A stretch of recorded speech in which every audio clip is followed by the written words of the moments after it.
just like the center of a carousel spiral. Image of a magnet, it's just black in the middle. It's actually pure inertia, not just a little. In the carousel image of a magnet, it actually goes into its inertial state, then charges back up. It becomes like etherically displaced.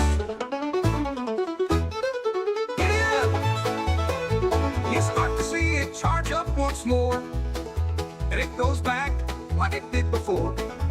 Once it becomes like etherically spaced, you see it charge up and take its place. Aw, shucks, ain't that so? That's how moon phases work, fam. Pass the dresser.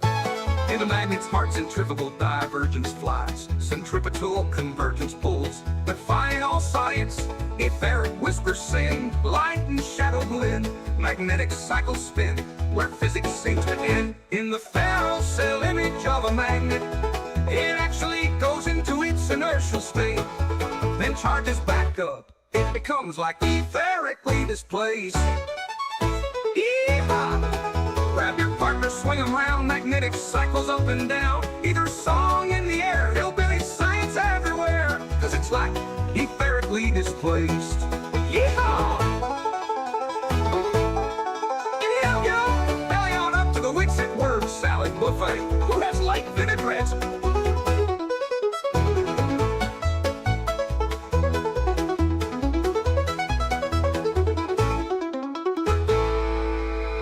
Behind the Jugger Ranch.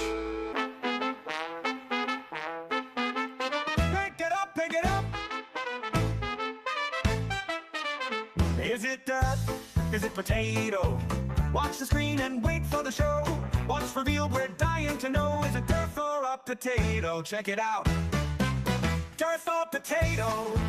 Yes, I'm right, let's go. Dirt or potato? It's the game that steals the show. Look at the picture, don't make a mistake. Is it a spud, or is it a face? Out of the ground or from his own behind? Dirt or potato, what will you find? Right on!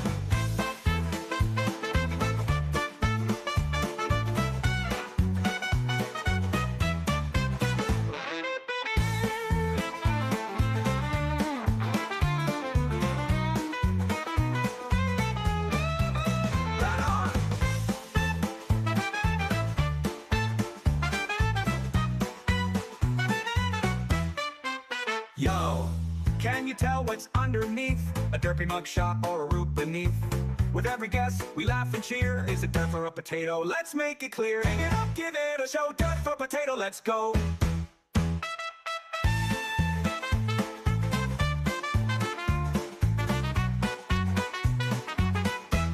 Skank it out. Is it from the dirt or a funny disguise? Could it be a tater or a pair of eyes? What's in the ground or lurking around? Dirt or potato, where will it be found? Could it be smooth or full of lumps? Maybe it's grown on someone's big rump. Get your guess in, let's see what's true. Dirt or potato, it's all up to you. 1, 2, 1, 2, 3, 4. Look at the picture, don't make a mistake. Is it a spud or is it a face? Out of the ground or from his own behind? Dirt or potato, what will you find? A pile of soil or a starchy friend? Guess it right and you'll ascend. Look real close, don't let it slide. Is it dirt or a potato waiting inside?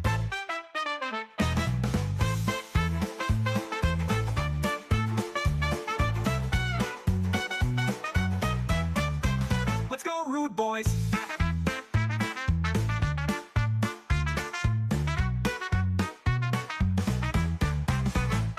On the garden patch or a silly trick, will you pick the right one or end up quick? Whether it's dirt or a golden spud, dirt or potato, here comes the flood. A mystery unfolds, what will it be? A lovely spot or dirt, can't you see? With every reveal, we're in for a laugh. Dirt or potato, it's the ultimate craft. Dirt or potato, guess it right, let's go. Dirt or potato, it's the game that steals the show. Beneath the earth or just pretend, a lump of soil or some dumb tread. Pick your choice, don't hesitate. Dirt or potato, now seal your fate. What's in the box, what will appear? A mash of dirt or something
Good evening, everyone. I hope you're well. Thank you so much for joining me. I do have Jeran. He's just joined me now. He's just waiting while I do my intro. And I'm very, very excited for this. Very excited for this. I interviewed Craig a couple of weeks back, and I've got a list of who I would like to interview. And Craig and Jeran are definitely on it. And I'm so excited that he accepted my invitation for the interview. So it's not delayed. Let's get into it, and I'll see you on the other side.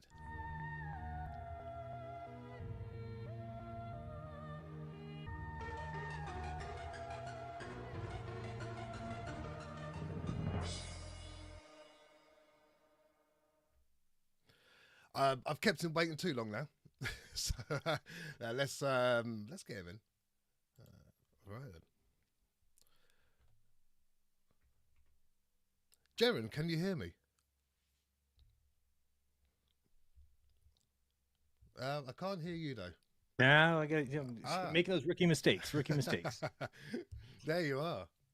How are I you? just want to check with the chat, see if is my level okay? Is my microphone alright? Sounds good to me. Yeah. I couldn't hear the intro, but I don't know if I was supposed to. No, you weren't meant to. Gotcha. I'm meant to be getting something that can link into Zoom, but I'm getting there. In due time. In due time. Exactly that. Exactly. How we been anyway? Great. Fantastic. Thank you. Yeah. Good. Okay. I see. You've been working a lot.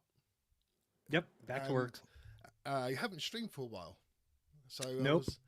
Are you coming back or? Well, my job is I've only been working. I guess it's 3 weeks now, and it's a sales job. Kind of a lot of responsibility and a lot of training I'm going through right now. So I haven't been able to have any time, and then I'm also umpiring baseball games for junior high varsity softball and baseball. So I've been real busy. Oh, that's good.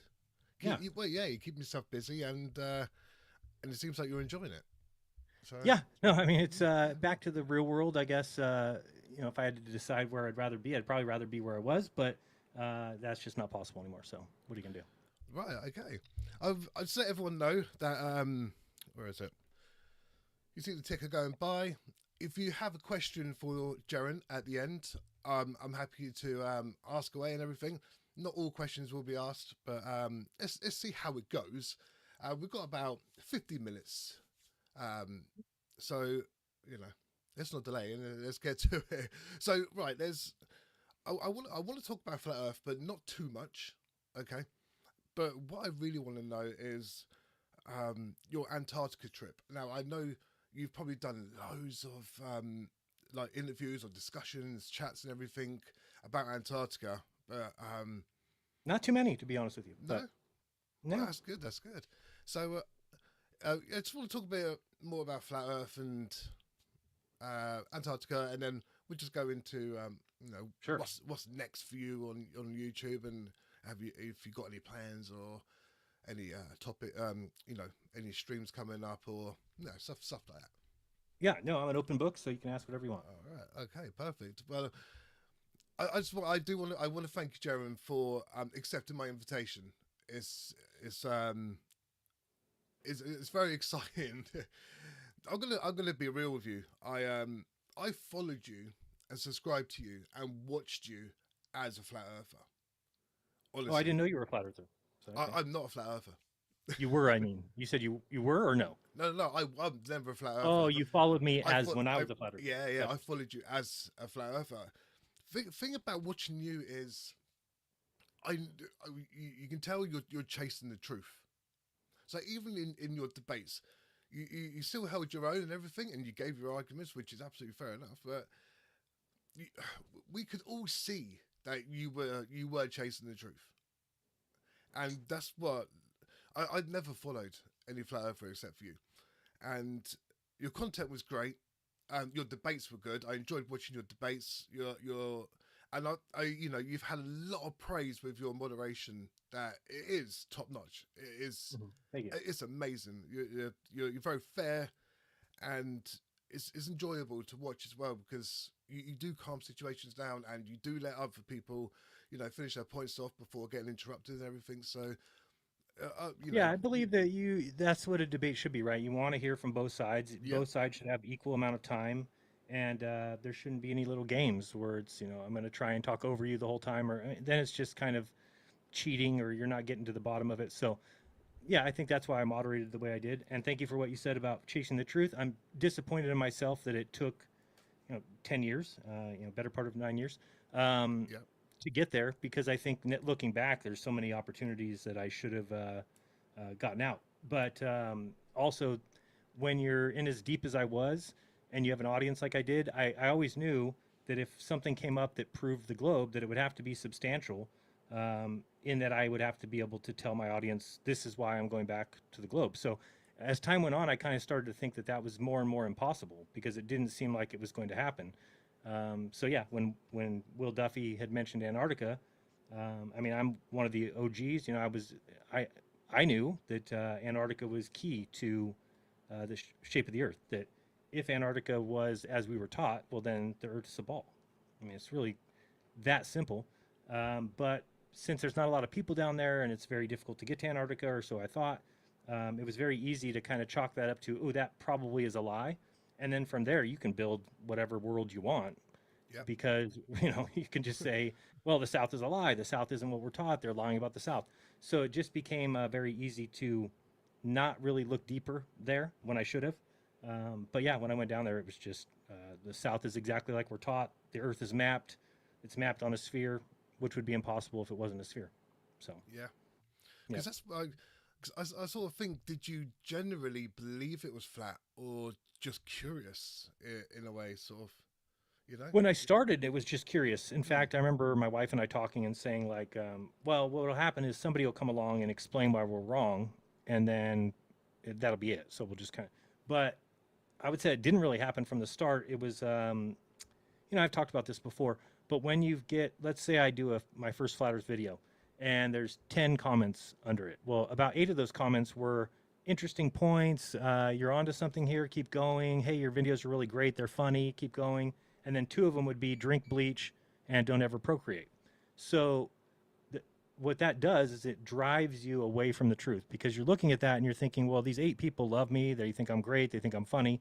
And these 2 people that are globe believers told me not to procreate and to drink bleach.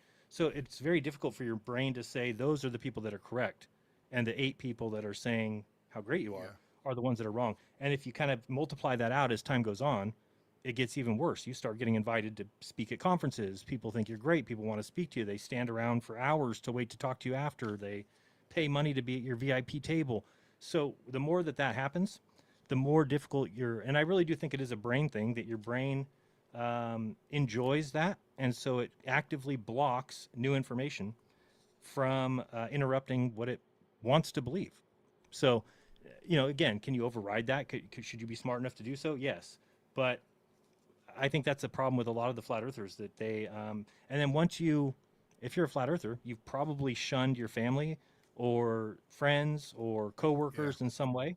And so then once you've done that, if you've called your brother a moron and he called you an idiot and you guys don't talk anymore, for you to realize that you're wrong means that you are the moron, right? So that's a difficult thing to come to grips with. And then you got to realize, I got to go tell this person I'm sorry and that I was wrong. And I just think in today's world, people would rather die than say that they were wrong. They just would rather, they don't want to ever admit that. They want to act like they're always right, that they've never been wrong, that they understand everything, they know every fact, which is ridiculous, right? I think it's the way that they've just gone into the rabbit hole, but you fall deep into it, but they're sort of, they're beyond deep. Yep, there's a too deep. It is exactly. As long as you can peek back out above the hole, you'll be all right. But as soon as you get down into the Warren, you are. It's going to be pretty tough to get back out, and that's where I was. And I thank Will Duffy a lot, because I want to believe that if it wasn't for him, I still would have found my way out. But I also am not so sure. Yeah. I might have just kept believing it. But when you go down there and you see it for yourself, and you have observations that you expect if the Earth is flat, and observations you expect if the Earth is a ball, and you go down there and it wins 15-0. I mean, there isn't a question anymore, and there's no way you could convince yourself that there was. Now, I can't say there's no way. Obviously, Witsit has done so. So there's obviously no way. But for me, it just and there's no more question, and it's a knowing now, whereas before it was not knowing, right? Well, it could be, but now I know the shape of the Earth, which is unfortunate because I wish I could just tell all these people. When I do, they just say, "Oh, you're a sellout, you're a shill, you're lying, you were paid off." So you're like, "Well, okay. Well, I mean, I can't force you to see the truth." So I try and get people to look at the easy things, right? Like the sunset direction, or the sunrise direction. That very few people realize that the sun in the south rises from the right side to the left and sets from the right to the left. And in the north, what we're used to seeing is from the left to the right. The sun rises left to right and it sets left to right. So I think that that's part of the reason the flat Earth took off so well, is because the idea of what the sun does matches the flat Earth map in the north. But that's it. Once you get past the equator, it doesn't match at all anymore. That's And it doesn't why- even really match in the north. But I mean, Yeah. That's why the the South South was such a completely big destroyed. problem. Yeah. Yeah, the South just destroys Yeah. it. And then the fact that we went down and measured lines of longitude and that they converge. I mean, and then you realize anybody from, say, Australia looking at the Southern Star, and I'm in South Africa looking at the Southern Star, and somebody, we're all looking at each other, which is exactly like the North. When, somebody in Russia and somebody in Alaska and somebody in New York, if they're all looking at the North Star, they're all looking at each other. So the fact that that happens in the South tells us where we live, right? I mean, really, it's as simple as the sun goes around you left to right in the north, and the sun goes around you right to left in the south. I mean, there's no other shape that you'll ever be able to say or put the Earth on that will explain what we see, except for a sphere. So But that's it. All observations go towards the sphere. yeah, that's absolutely, it. yeah. That's And what I it mean, is. all observation, right? Like it's all of them. yeah, that's what's embarrassing is Yeah. that there's that's why that's why I'm disappointed in myself, because there's so many chances to see that and to not just dismiss because you think you're right or because you think you're onto something. And that's basically what it was, is thinking you're onto something. And then once your eyes are open to that, then everything else starts coming in, and then you start truly looking and researching, and then you see the things that I've found about water, that lies basically flat and level. And it's just a misunderstanding for flat earthers to say that and not realize that that's a globe claim, right? I mean, the water does find its level on the Earth. It's just, not flat. It's, as flat as can be imagined on a local scale. We're just really small. When you're really small, a really giant planet. on the big planet. Right. And I think that's another thing. I was even watching a video with my son today that was, I don't know, there's some guy Blippy, and he has this orange ball, and he's like, it's a huge, gigantic orange ball. And I realized that as humans, when we think of a large sphere, we have no idea. There's nobody, I don't even care if somebody says, oh, I do comprehend it. No, you don't comprehend. You cannot comprehend the Earth. You just can't. I mean, when we think of a large sphere, even if we're looking at planets on a documentary, they're small. On a model, they're small. In universe sandbox, they're small. So we only understand small spheres. We don't understand that there's a sphere that's 24,000 miles around, and that on that size sphere, it's flat. It's basically flat everywhere, right? So Yeah. once you start realizing that, then you're just like, oh, okay, well, we are on a sphere. And then I try and tell people that, we can travel. And like this new thing I've been hearing is people say, oh, well, it's whatever you want it to be. I'm like, that's not true. Just don't say that. They're like, no, the Earth could be, if you think it's flat, then you'll find evidence of it being flat. If you think I'm like, no, but there's one that's true. So Well, that's just being in denial, I guess, isn't it? yeah, I think that's what a lot of the flat earthers are doing, is trying to grasp anything. It's a simulation. It's a simulation. It's a, Do you know what? I debated a flat earther and a while back, and I tried to get an explanation from them of how the sun, of the 24-hour sun on their model, sort of thing, from their perspective and from their point of view. And their response to me was, looking at the sky doesn't determine what the ground does, or something and that like just that. came out. And that came out after the Antarctica thing started to be talking about. Right? Yeah. That wasn't said before. Yeah. And which is so sad, because then their best new proof that they have is this celestial theodolite. They think that when they look at an angle of a star, that it's in the wrong spot, but it's like, now you're looking at lights in the sky to Now determine you're the looking ground. in the sky.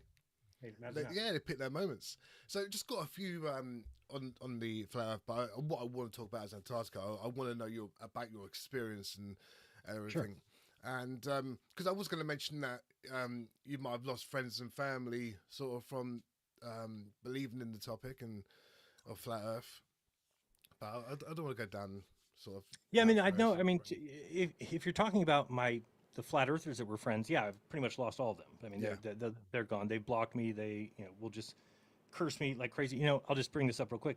So Yeah, yeah. part of my new job is trying to sell and do things like that. So I kind of had this idea. Well, I'll take my old contact list and I'll just email very nice and say, hey, I got this new job. That's why you don't see me on YouTube. And if you have a company and you've been an owner for 10 plus years, you should reach out to me. And I kind of wrote it in a way that was nice. And then it said at the end, if you don't want to hear from me anymore, just hit unsubscribe and it's done. I've gotten like 18 reply emails that just say the worst things you've ever seen. Die. Bob would be turning over in his grave. You're a traitor. Enjoy your 50 shekels. And it's like, what kind of, I mean, I can't imagine getting an email from somebody and just saying like, I don't like this guy, and being like, I'm going to reply to this email about how, like, I didn't say anything. It wasn't like I made an email that said, hey, flat earthers, you're dumb. It was totally about my job and about, it was crazy to me because I didn't expect that. I knew I would get hundreds of unsubs, which is fine. That's what I wanted, Yeah. basically. But I didn't think I would get all the die and you're a traitor, Benedict Arnold, and how dare you, and But you know this what? it's a always fake good to have job. yeah, it's always good to have a clear out when they unsubscribe to you. Well, and that's kind of what I was doing, is kind of like I said, I don't want anything to do with that contact list anymore unless somebody is interested. Maybe there's people out there that followed along with me, and then when I went to Antarctica, they also backed off, but they're still on my contact list.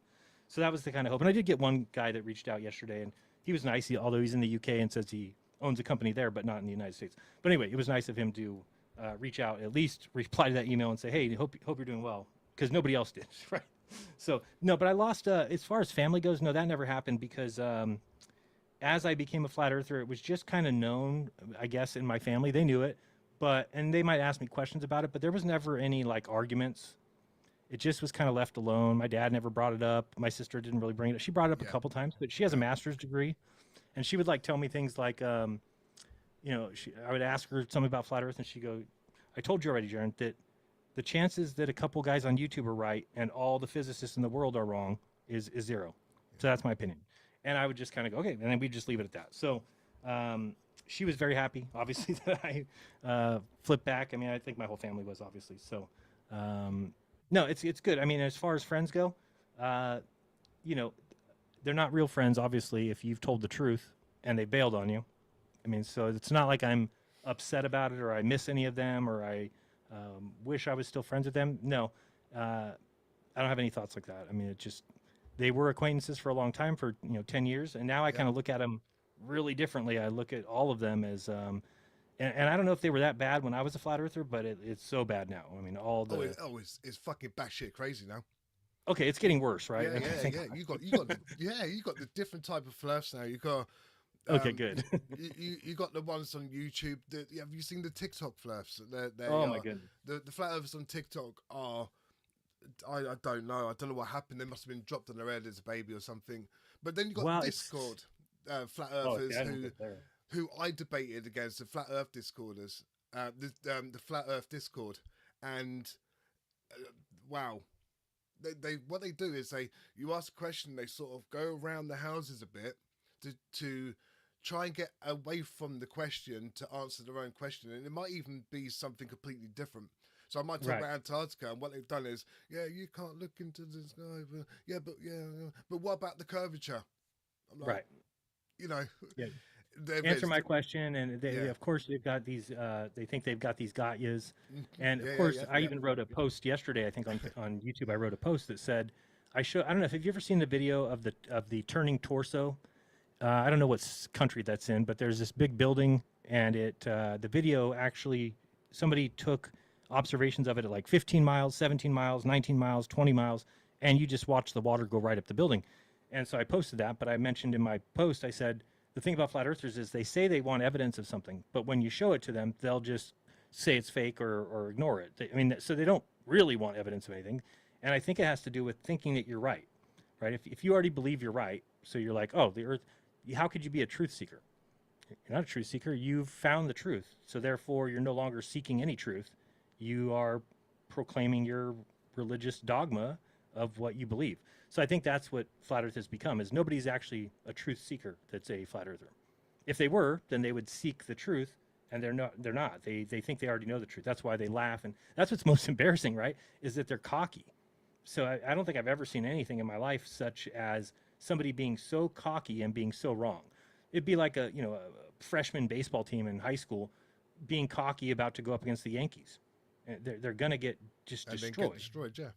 But and then they get destroyed, and then they come back the next game like, oh, we toasted you. It's like you lost 37-0. What are you talking about? Well, but we killed you. We actually destroyed. You got cooked. You got It's like, yeah. And the TikTok ones are just as bad. They're like, don't I don't even know what watch your happened. TikTok lives and oh my god, you can figure out the level of flat Earth as you go into different sort of areas. So you go into Facebook, they're this, TikTok, they're that shit crazy. They go Discord, they believe it's just It's crazy. It's weird. It's so weird. You can come out of Discord and deal with them, and then go into TikTok, and it's a whole different fucking world. And TikTok so really it promotes the echo chamber kind of thing, because I know if you go there and say something rude at all, they'll kick you, just boot you from or block Discord, you. So they would so it just becomes a room where a guy's talking flat Earth, and everybody in the chat is just like, yeah, hey man, oh you're right, oh the water, I mean a spinning water ball, and they just and then they all gain that kind of confidence because of the people in that room. So this is something, figure 1980. If you were a flat earther, if you would have came out and said, oh, I think the Earth's flat, people around you would have told you to shut up and you're wrong. And you probably would have, because you wouldn't have found somebody else to back you up. But as soon as the internet hits, then you can have somebody say the Earth's flat, and then you've got an audience of billions. So of course you're going to have some people out of those billions that go, hey, this guy's onto something. And then they all start gathering. Then before you know it, you get 300 people watching you live, and you think that means you're right. Why else would 300 people be watching me if I was wrong, right? That's the kind of mindset that you get. And it's a scary one. Very scary mindset. I don't. I mean, I've got a debate coming up soon, and I'm actually, I'm getting. Well, I would just stick to asking them, where is for the it. South Pole? Where is the South Pole? That's what I'm going to ask. Show me. I'm actually. It's against Flat Earth Aussie, so I'm actually going to be asking that question. Believe me. So I've got. What advice would you give someone who's starting flat Earth, who's looking into the topic and sort of on the fence maybe, or pointing more towards flat Earth? I mean, what's the advice you'll give them, like to save them or something? Like, if I could have 15 minutes with them, I think I could save them. Yeah. If it was a one-on-one for 15 minutes, because I would say, hey, I believe all these things, and there's no curvature, and water lies level, and it's hard to see curvature. And then I would say, but let's look at these things and explain that the lines of longitude converge down to the South Pole. And people usually will answer something like, well, those are just make-believe lines. And it's like, yes and no. They're make-believe in the fact that, the longitude 160 does not exist. It's not a line on the Earth or anything. However, if you stand in that spot, it will always be that. Meaning, you bring up a GPS, it will always be that. And if you move a certain distance, you'll get to the next longitude line and the next one.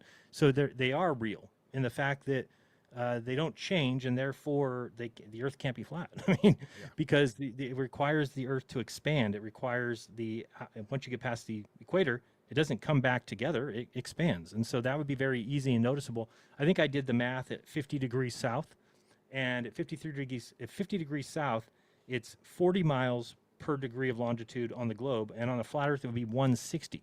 So you're talking at 50 degrees south, 4 times wrong the miles.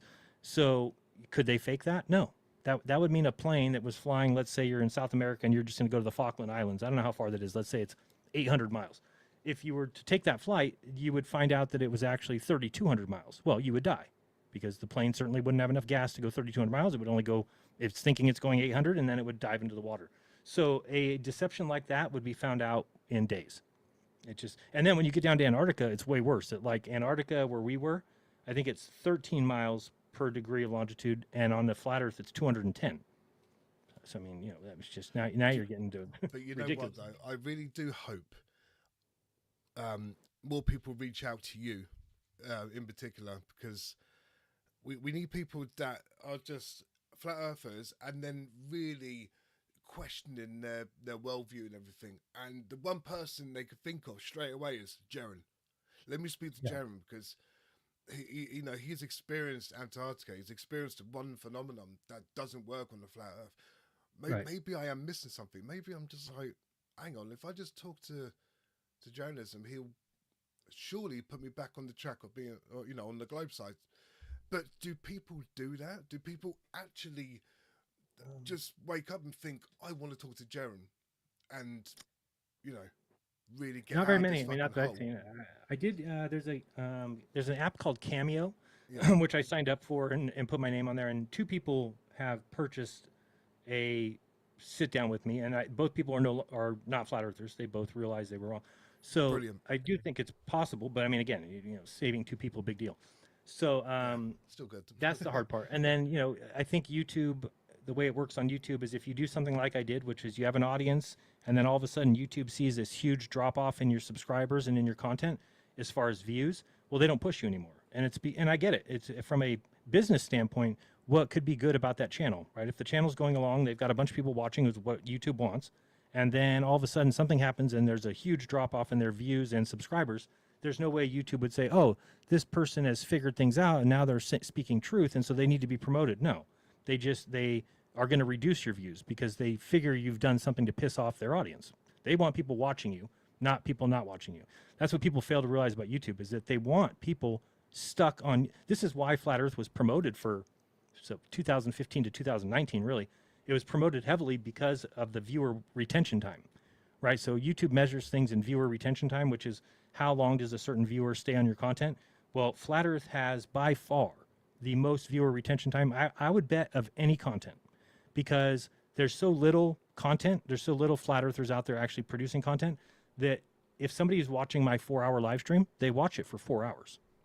That is super rare when it comes to YouTube. There's not a lot of other 4-hour streams that somebody sits and watches the whole thing.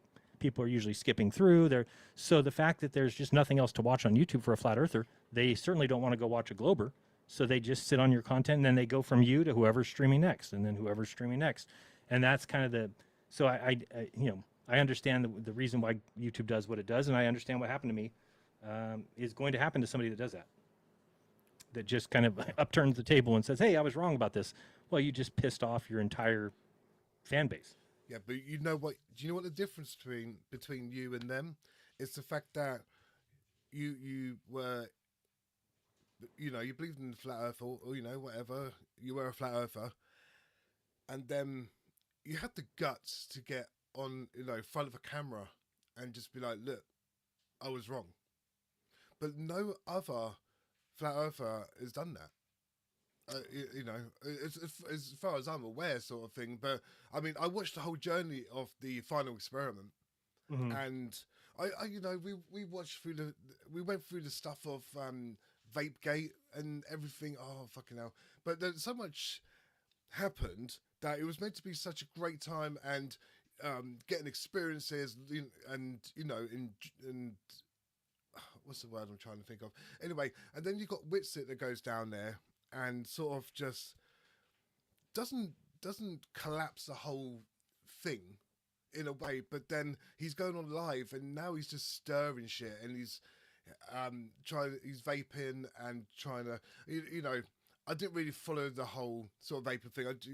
You hear about it and you're just like, whatever. You're here to watch everyone else doing experiments and having fun, kicking back and I don't know, because it's funny because Will Duffy was on Craig's stream and I super chatted and I said, if Jeran, if Jeran goes, but another, would you help another flat earther to go as well? Would you pay for another flat earther to go if the numbers were quite low for flat earth, and he did. He paid for Witsit as well. What I'm trying to say is that I'm a bit upset because I don't think he took it seriously. I would have loved to take his ticket. To go Yeah, to no, I think a lot of would have people been amazing. But yeah, a lot of people would have liked to. And again, I mean, from my perspective, when Will first told me about it, he was saying it was going to be one Glober, one Flat Earther, and then they were going to open it up to whoever wanted to go. So in my mind, I was thinking, oh, this sounds like it's going to be me and 7 10 Globers. Yeah. And I just said, that sounds miserable. So I kind of said, well, if I went with somebody else, then I would be interested. Then I would be at least interested. So then he brought up, then it ended up being that we had John Mariondi, the documentary guy, and Lisbeth, who were both flat earthers. So in the end, it wasn't like 1 versus 9 or 10 like I thought. So, yeah, I mean, I thought that Whitsitt was a good pick because I really felt like he was honest, and I wanted somebody that I thought wasn't going to lie about what we saw. And I do think that that's the case, that he's not lying about what we saw. If you asked him right now, did you see a 24-hour sun? He would tell you yes. Now, I never thought in my mind, well, somebody would see that and then be able to ignore it. It just wasn't I didn't even think, again, it's my own fault for thinking, how could somebody do that? So that's surprising to me, but, teach their own. I can't be somebody's. Well, exactly.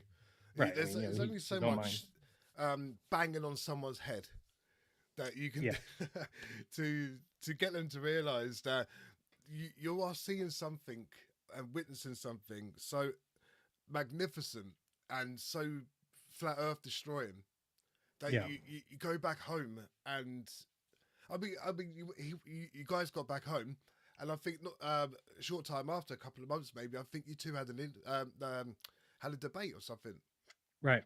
You and Whitsitt. Yeah, because we had talked about it before, when we first got back, and we said a lot of people are going to be wanting us to debate, and he just kind of said, well, I have no reason to debate it. I'm like, okay, well, we just won't debate.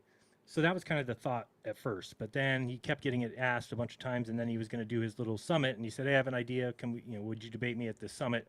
And I was like, I'm not afraid of debating you. I'll debate you, but I'm like, that's fine. And I thought that he, did terrible, and then to see all the flat earthers, all celebrate and say he did great, and I'm like, what? He didn't give any evidence of the Earth being flat at all. He just basically said, oh, well, you're just using a bunch of fallacies. And what people don't understand about fallacies too is you can use fallacies and your position still be right. Right? I mean, just because you use a fallacy doesn't make your position wrong. It makes what you're saying fallacious in nature, but doesn't. If you're saying the sky's blue and then you give some fallacious reason for it, well, it doesn't mean that the sky's not blue. So whether or not they're actually, because I describe it like this, he kept saying, what did they call it? Personal incredulity, right? Yep. Which is basically, he was saying, just because you don't know how the flat earth works doesn't make it false. But the thing about it is nobody knows how it works.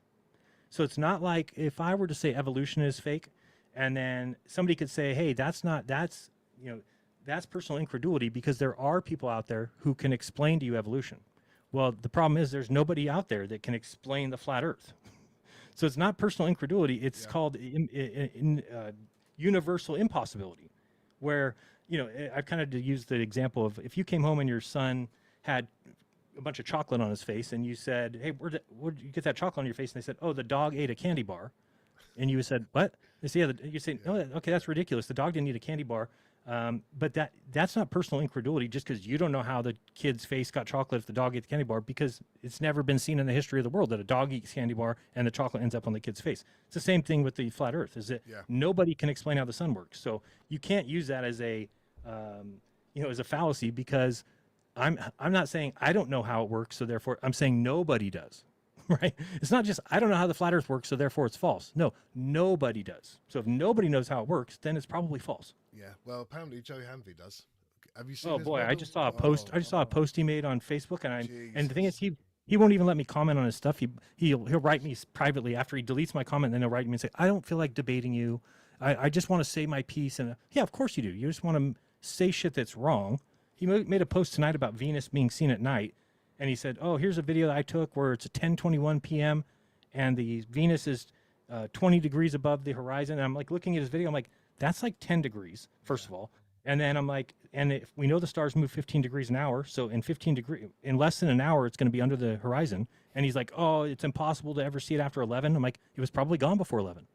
End of story. Exactly. You can see and it he's just between like, sunrise and sunset or something like that. Or yeah, he just said that you would never see it later than 11 p.m. And then it's not like he had a video of it at 11:21. He had a video of it at 10:21 when it's about 10 degrees above the horizon. So That's what I Well, mean. you They didn't just show anything. They grab. They're just grasping at straws, aren't they? They're just. Yep. And it's always It's scale, crazy. man. If they have some thought in their mind that something doesn't work, it's because of scale. If they think that the eclipse doesn't work, if they think that there shouldn't be a curve, everything is because they'll go and put something in their garage, like a moon and an earth, and they'll put them 2 feet away from each other, and they're shining lights and showing what. And it's like, okay, well, can we do it in scale? That moon needs to be 30 Earth globes away. Yeah. It's out of your garage. It's Like, in the neighbor. It's in the street. Scale destroy. Like they don't get scale. They just don't get At all. it. They don't get it. Okay, so Yeah. right. Where was it in Chile you went to? Is it Buenos? Punta Arenas. Punta Arena. Okay. My pronunciation in South America is just not great. So you were down there. I watched a live stream with you, Witzer, and Lisbeth. That was right, wasn't it? It was a live stream. I'm sure I watched it. Yep. And you were at night time. You were filming the sun. Yeah, that was the first night we got there. Yeah. Yeah. So my question is, I mean, at that moment you were filming, did you like honestly think to yourself, fuck, that something is not right? Yeah, I think that we both, Witsit and I, in thinking about it, and then that night, kind of lying in bed and thinking about it, I was like thinking to myself, like, oh man, so if we flew towards that, right? We know what would happen if you fly towards something that raises up, right? It raises up in the sky. So you kind of realize if I flew towards that sun, it's going to raise up in the sky, and wouldn't I get to a point if I flew far enough that it would never have a place to set, that it would just be circling it. So yeah, but then there was always the excuse of the coffee cup caustic, or if you believe in some sort of dome, then it would be a reflection. A lot of people were saying the sun was a reflection, so we kind of thought, well, couldn't it be reflecting? And we didn't really get there. I'm trying to remember, on the very first night, we didn't see the sun set exactly. Like, we were there a little bit later than that. So we did see the sun moving right to left and underneath the horizon. But, the next night, then when I saw the sunset, and then it was starting to hit me, I think by then we both knew we would see the 24-hour sun. There wasn't a doubt then that we might get there and not see it, because it just made sense. All of a sudden, and that was kind of my big ha-ha moment, is just realizing how the sun worked. I think I just never really put my mind to it. And just when you understand how the sun works and how, we saw it set, and then we kind of saw it set, and then it would go underneath the horizon for just maybe 3-4 hours and then rise right to left. And you kind of realize, oh man, I mean, I knew that Australia on a flat earth is to the right over there, and the sun was going left. And then when you realize where it is at noon for Australia, you're like, oh man, that's the only way that works is if it's on the other side of a globe. It just doesn't work any other way. So yeah, going and seeing it in Antarctica was beautiful. Seeing the Globers do good experiments and good testing, and just seeing them, because you have to remember, at that time I didn't know Dave McKeegan or Critical Think, or I didn't really know these guys. I knew McToon a little bit, but not as much as I do now. And so I guess at the time you still thought maybe these guys are up to something, maybe these guys are pulling shenanigans. I mean, I didn't know.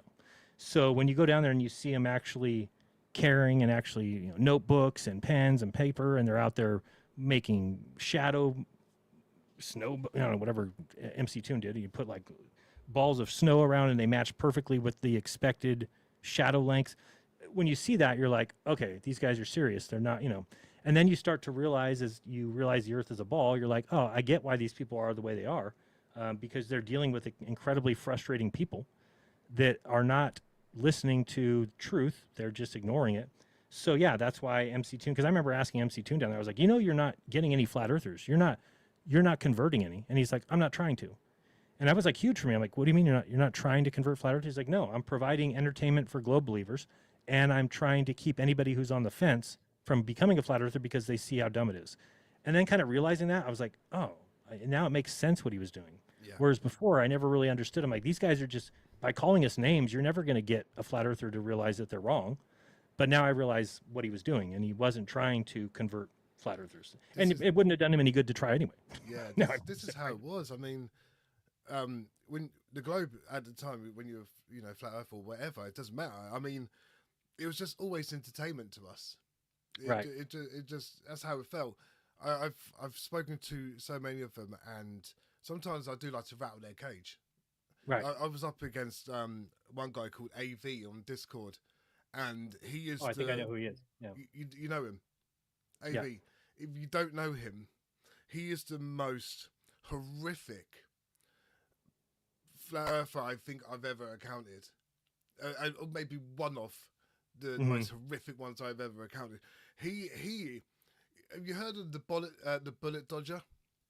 He's the bullet dodger. and he was the one I actually spoke about Antarctica and ran, and Yeah. and when he just ignored everything. So I would just corner him with that and just keep it on him. I just wouldn't let him go because they have to realize that that's, you know, a problem. Well, I tried, but guess what happened?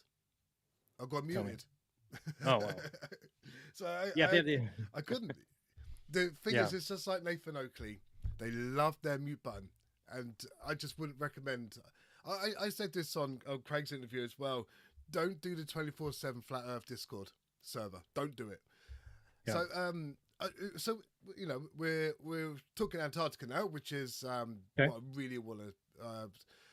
So we described when you were down in Chile and you're looking at the sun and everything setting, and you've done all your observations. You know what, right? Honestly, I couldn't see Whitsitt doing that off his own back, but you did, because that's how we always knew the Globies. That's why people, a lot of Globies, if you want to call us that, respected you, because not only you were a flat earther, but you were honest. And sometimes you'd be on a live stream, you'd be like, okay, maybe that doesn't work. You know, you would admit, and and the fact that you were the only one who was really, you're the only flat earther I know that was really sincere about the movement and whether you know you're chasing the truth. Where the others have got the truth and they don't need to chase no more. And now all they're doing is now chasing the Globies to try and get us on their side. And or and then they just do little tactics, especially like TikTok ones. They do little tactics to where they try and trap you or get you to slip up in something you say so that they can clip that out, put it on their channel, and all their fans see it, and then they all think that the Earth's flat. So, for me, it was just always different. It was about the truth, and I really just wanted the truth, and that's the problem, is that I wanted the truth, and then when you start to believe that what you believe is the truth, that's always a problem, right? Because you're gonna have a hard time seeing the actual truth if you're wrong. If you believe that you are right and you're no longer kind of in that middle unbiased position. And I can admit fully that, within a year after starting Flat Earth stuff, I was pretty confident that I was right. And from there, then again, I would talk about like reading a book, and I'd be reading a whole book and it would have so many things about the globe in it, so many points. And then you would find that one paragraph that said something that you thought meant could be flat Earth. And then you would take that to your audience and show them. And you don't even think to yourself, well, what about the rest of the book? Like a Captain Cook's log or something, where I would bring out the one quote that he said, I could see the ice wall as far to the left and right as I could see. And you put that and you talk about that, but you fail to realize that the whole entire book is just describing longitude, latitude. It's, the whole thing is talking about the globe. So, definitely a awakening, and it made me rethink everything now. Every single topic, everything that I believed before has to be run through a different sieve now. I want to talk about your emotions. Okay. When you were in Antarctica, I can imagine they were just high as anything. You couldn't believe it. You're in a moment where you're just like, fuck, this has actually happened. It's happening, So, arriving at Antarctica, and the moment you first put your first foot on the ice, the moment you first touched the ice, I mean, what emotions were you going through? How were you feeling at that very moment? Well, I think that flying there, first of all, was different for me because I realized how stupid it was to say things like I had said before, like they won't let us freely investigate there freely. And then you're flying and you first fly over an hour of water, and then you start flying over this sea ice, and you realize that if you drove a boat, you would hit the sea ice, and then would you get out and get on the ice, and then the ice ends, and then it's more water. So you realize you wouldn't even be able to get there.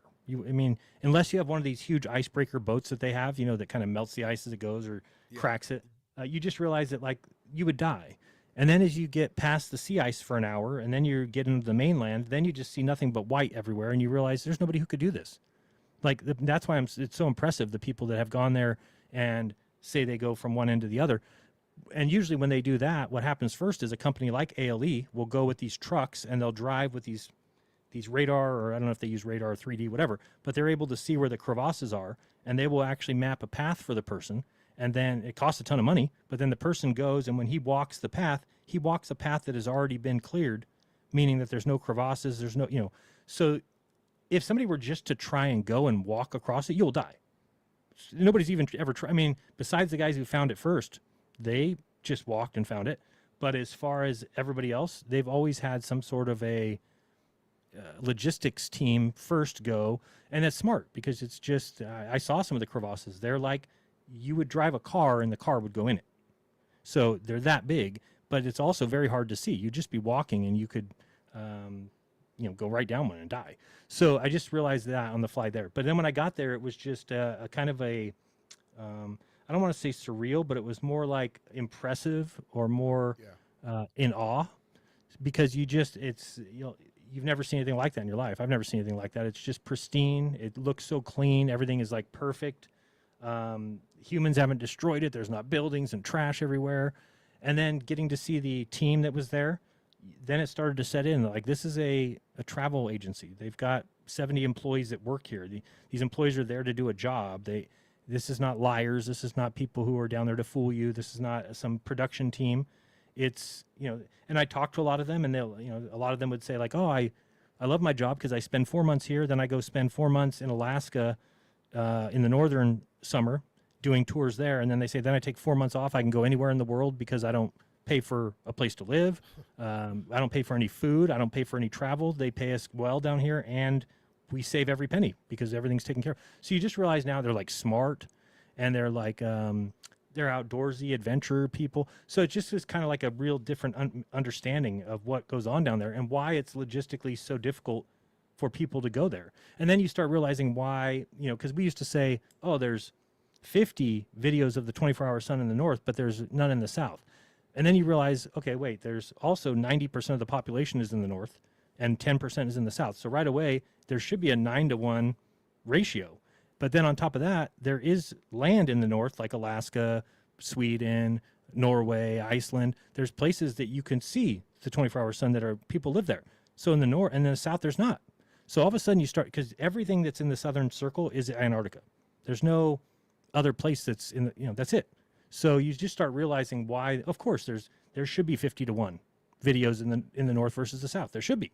Because if you're looking at the amount of people that spend time in each of those places, it's 50-to-1. There's probably 50 times more human activity in the northern circle than there is the southern. So those are all realizations that I don't think I would have ever come to unless I go there and see it. And then you're like, oh, this makes sense. And then trying to get a 24-hour video and realizing the difficulty in doing that, then you realize, well, of course nobody comes down here and does that because people who go down there, if you spent $35,000 to go down there, you're going down there to ski. You're going down there to go to the south. So you're sleeping at night. You're not staying up and watching the sun all day. And when I say night, I mean nighttime, or night, not night like dark. Yeah. But it's like those people, everybody's there sleeping and all the employees are sleeping. And so everything just makes sense all of a sudden. I remember going down there, I would like make fun of, I would say, they have mandatory quiet time. I'm like, oh, I bet you they put you all in the tents and then the sun sets and then when it rises again, then they open the tents and now you can come out. And it's like, no, that's not it at all. It's just quiet time because all the employees live there. They don't want to hear you at 3 a.m. yelling and screaming, playing volleyball. That's not what they want you to do. So everybody has like a quiet time. Now, when we got there, they took us out to a camp that was, 2 miles from where the main camp was. So we didn't have any kind of quiet time there. What do whatever you want, So you just kind of realize how everything works and why it works the way it does. And so my emotions were just, I guess, one of realization. Just kind of realizing it, making sense all of a sudden. The sun all of a sudden made sense to me. And then I talked about this story to MC2 when I was down there, is I said, and this is something that nobody ever told me that I came up with all my own, is I was watching that sun and I kind of realized, okay, well, when it hits its lowest point, that's the southernmost part of the sun. So I realized if I walk towards that every day, so then it hit me like if I don't have a compass or anything, that if I just waited for the sun every day to get to the lowest point and walked towards it, every 69 miles, it's going to raise up 1 degree. And I knew that we were at where we were, it was 35 at its high and 15 at its low. So then it kind of hit me like, oh, so if I walked 1 mile, then it would be 34 and 16. And then if I walked another 69 miles, it would be 33 and 17. And then I kind of realized, oh, at 25 degrees, it would be at the place where the sun just stays exactly the same height. And then it hit me, there's only one place in the world, well, there's two, the North Pole and the South Pole. There's only 2 places in the world that can happen. And realizing, oh, so I'm basically, it would take me 10 steps of 69 miles to get to the South Pole. And then you kind of look it up. How far are we from the South Pole? It's like 690 miles. You're like, wow. It just all makes sense. It's just like, and then you realize anybody at the same latitude that we were at, so we were at 79 degrees. And if you kind of picture that circle around the around the South Pole of that same 79 degrees, everybody would see the same thing. So if everybody, no matter where they were, walked towards the lowest part of the sun, we would all meet in one spot at the place where the sun. So, then you realize that and you're just like, oh, this is a no-brainer. And it did take me a couple days. I mean, it was on the flight home from Antarctica that it hit me. That I told Duffy when we were getting off the plane in Punta Arenas, I'm like, the Earth's a sphere. He's like, no way. I'm like, yeah. So that was the first, and then I told both Lisbeth and Whitsett in the airport in Punta Arenas that I just say, hey, I just want you guys to know I don't want you to hate me, but that I'm going to be going a different direction. That what I saw told me, and then they both just said, no, well, you got to be honest with yourself, and that was kind of my only time really speaking that to them was in that airport. Was just saying, yeah. I mean, it is what it is. What surprises me is that you go to Antarctica as a flat earther and then come back as a flat earther. I don't get it, because I mean it must annoy you that you've witnessed the 24-hour sun and there's still flat earthers out there who still believe in the Gleason map, and that must fucking piss you off. Yeah, I mean, it just does. How do I feel about it? I no longer look at those people as truth seekers, so now it doesn't surprise me. I don't either. Yeah, I mean, if before I actually thought I was on a group of people that were truth seekers, and so I always felt that as long, whatever the evidence came, we would follow the evidence. That's what a truth seeker does.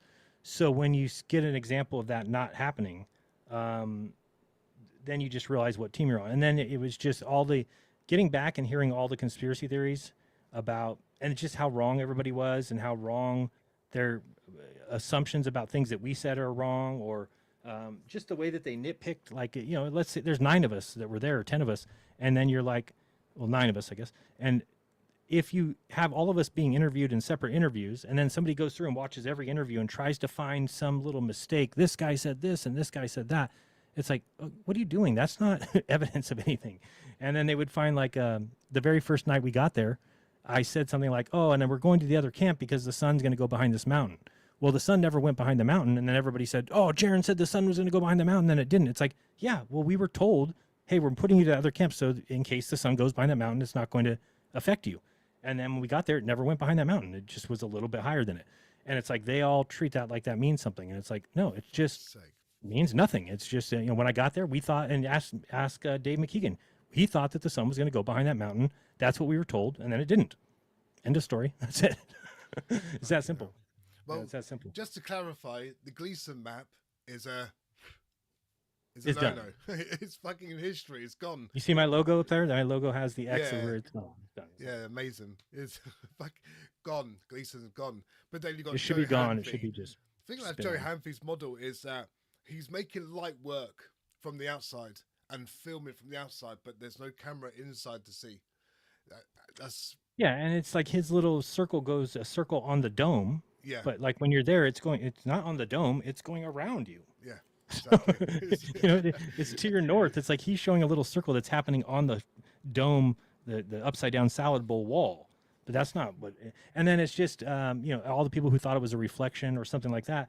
We tested all those things. I mean, McKeon asked us, like, what are going to be some of the things people are going to say so that we can be ready for that. And it's like, well, a lot of people think it's a reflection. He's like, oh, okay, well, I can prove that. And he even showed me. He was like, watch this. So if the sun was behind us, and then there was one of the vehicles, and then the sun reflection in the vehicle window, and he showed me that if you do that with a polarized lens, that it's different than if you do it at the sun. So a reflection is different than the sun. So we were able to prove that it's not a reflection; it was the sun. and then it stayed the same for 24 hours. The sunspots stayed the same, just upside down versus what they were in the north. So that's what I mean. Just everything that they could have possibly been know. hammered home was hammered home. And so, yeah, frustrating to see that people don't seem to care. Like, you know, I look at it and I say, like, if Dave Weiss would have gone on that trip and got back and been like, I'm now a globe believer, I would have followed him so closely. I would have been like, tell me why, show me why, explain to me why you believe that. But he just blocked me. So, so there's a difference between, you know, that's not, so it's like, wait, you knew I was a flat earther for 10 years. If I flipped, you should care about why. You should ask me, why would you flip?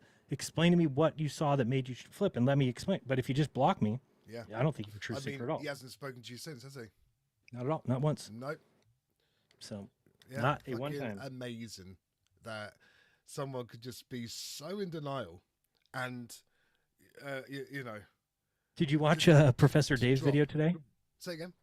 Did you watch Professor Dave's video today? Oh, I haven't. I've watched a few bits of it at the start. Yeah, I'm I guess they. watching it. I am watching it. Yeah, it's pretty good. I guess they screwed with Dave. They like sent him an email saying that they were the pilot on the flight where they faked it, and then like sent him a bunch of AI images, and he used them and believed it. I mean, it's just.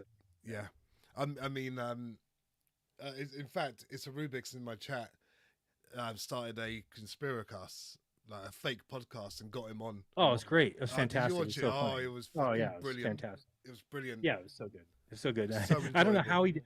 And I guess maybe it's because I knew ahead of time that it was them. But like as soon as I heard their voices, I'm like, it's clearly them. I mean, you could just tell by the you could tell that the way that FTFE was talking was totally like from the UK. I mean, you could just hear. I don't know how Dave didn't think to himself like, these guys sound familiar. So But- yeah, Craig just put a more posher voice on, and And MC Toon was great when he kept saying things like when Dave. My favorite part was when Dave brings up. He showed that there's an clearly AI generated video of some astronauts in space, and they're like using a tool, and you could totally tell they're not actually turning the bolt. And he's showing it to them, and then they're like, it looks like it's AI, and he's like, yeah, but it's put out by NASA. And then FTFE says, well, can you show me the source? And then he's like, oh, I'll get it back to you after the show. I'll send you the source. And then MC Toon picked up on it quick, and he jumps in and says like, yeah, I can use that. I can show the people at my work that. Give me the source, Dave. Give me the source for that. And Dave just, of course, doesn't have a source and it was just like such a moment. It was so funny.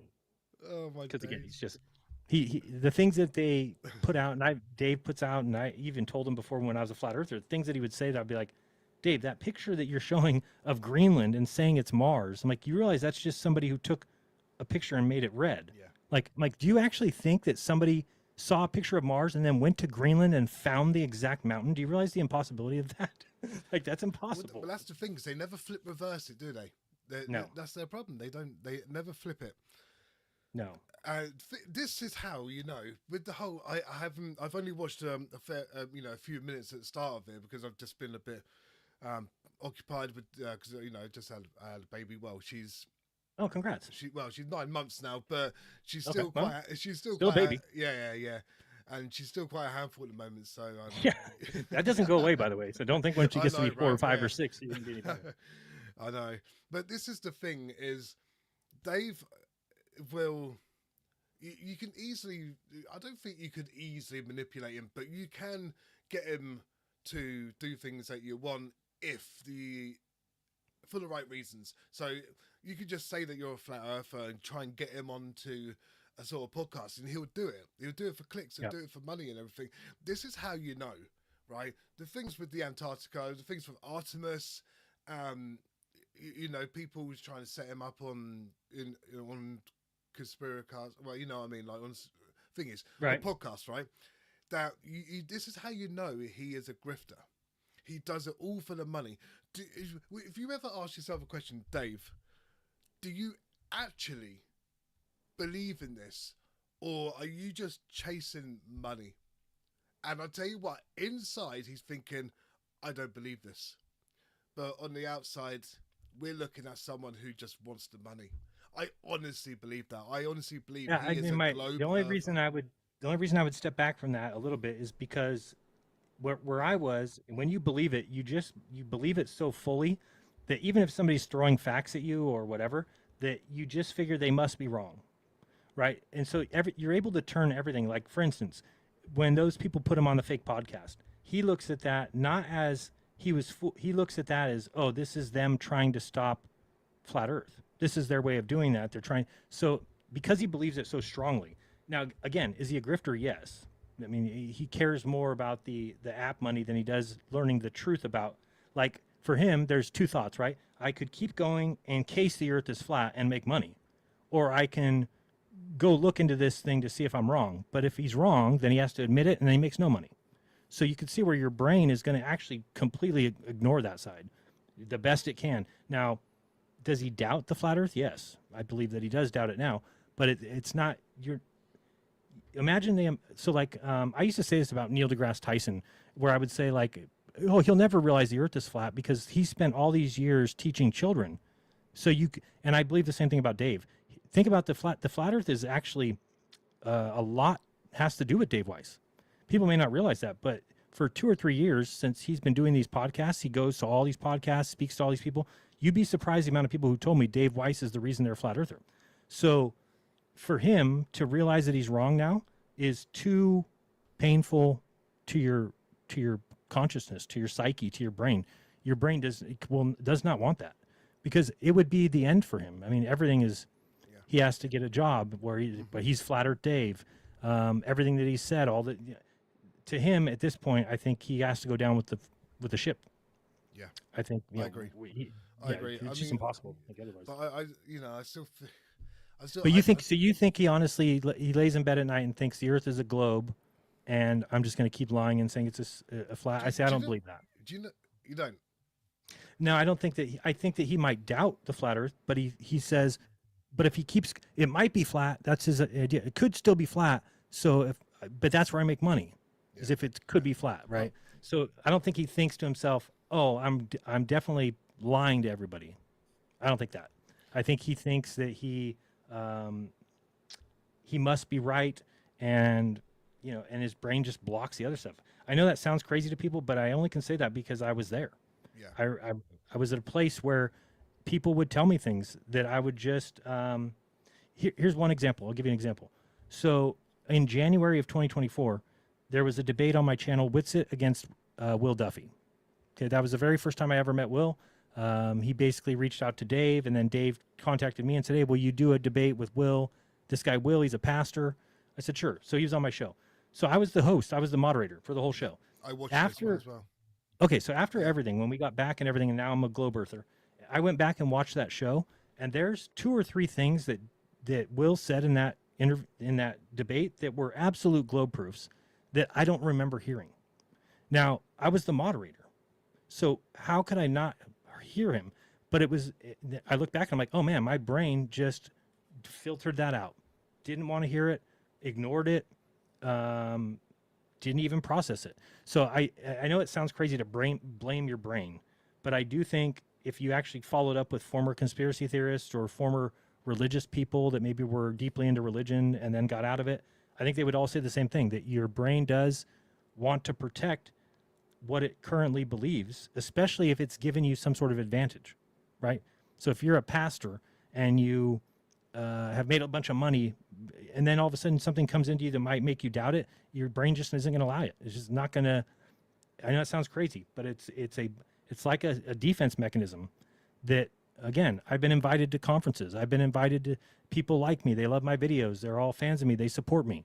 So to have new information come in that tells me that that's all bullshit and that that's all wrong, and I've been incorrectly telling people things, that's very difficult. But it's just, for me, because I saw it firsthand, there just wasn't another option. I mean, I remember coming back and thinking to myself, you know what I'm going to do? I'm going to break it out slowly.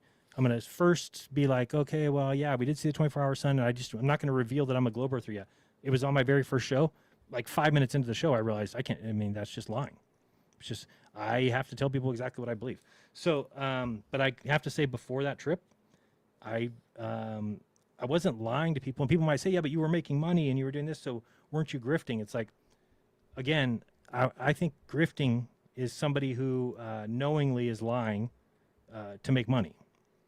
I'm not sure that somebody who believes what they're saying is necessarily grifting. Now, to us, we look at it and we're saying he's lying. So but does he know he's lying? Again, Dave is a questionable one for me, because now there's so many things that have come up that made me go, And then for him but let me tell you one thing about Dave Weiss that people don't realize. If you've ever made a video about him or you've said anything negative about him, he's blocked you.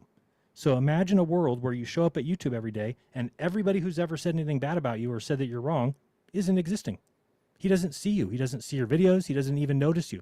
So he just created for himself the ultimate echo chamber to where the only people that he talks to or deals with are the people who say, you're right, Dave, which is why he blocked me immediately, right? Jaren says that I'm wrong, blocked. Ridiculous. So he then just lives in a world where he thinks he's right and that there's nothing going to change that. So well, this is why I believe he is a globe earther.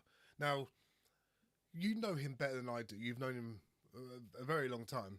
Mhm. But I mean, everyone has their perspective on how they see things. With David Weiss, what I see is a globe earther. I believe he is a globe earther pushing out flat Earth content and misinformation, and everything for the money, because flat Earth is sort of growing in a way. I don't know if it's declining or I think it's growing a bit. Hard to tell. I think it might be growing. Yeah, but it's the grift, and the more he can get out there, and the more he can sell his app, and the more super chats, all the support that he gets in through the socials. Mm-hmm.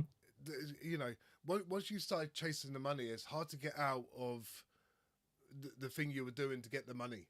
I mean, could you imagine? Right, but think of this. Do you think that he could, because he believes it and the money's coming in, that's actually more evidence for him that he's right. Right? So if you believe something that's false and all of a sudden you start speaking about it, you make an app because you believe it and you start making money off of it, to you, that's going to be evidence that you're right.